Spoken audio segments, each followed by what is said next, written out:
கட்சி Marxist Leninist கட்சியின் தோழர்கள் கூடி இன்றைக்கு நாங்கள் பேசினோம்.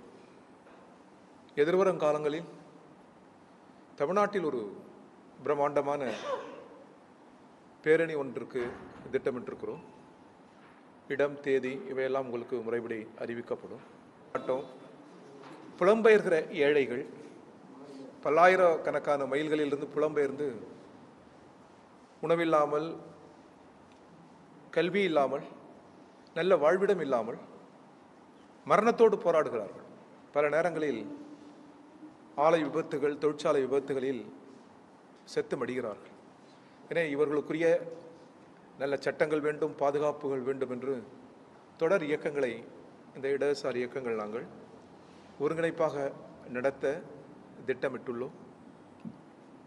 கடந்த காலங்களில் தலைநகர் டெல்லி துவங்கி சென்னையில் எஸ்எஃப்ஐ மாணவர்கள் துவங்கிய போராட்டம், அனைத்து இந்திய மாணவர் பெருமன்றமும் இளைஞர் பெருமன்றமும் முன்னெடுத்த பாலநில மாணவர்களின் எழுச்சி போர், இந்த கரப்பான்பூச்சி இளைஞருடன் இணைந்து நடத்திய போராட்டங்கள்,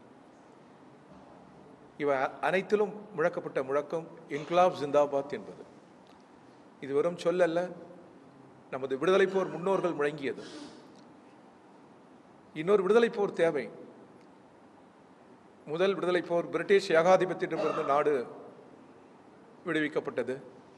இரண்டாவது விடுதலை போர் முதலாளித்துவத்திலிருந்து இந்த தேசத்தை சோசலிசத்தின் பக்கம் நகர்த்துகிற போராக அமையும் என்பதற்குரிய காரணிகள், அறிகுறிகள் தென்படுகிறது.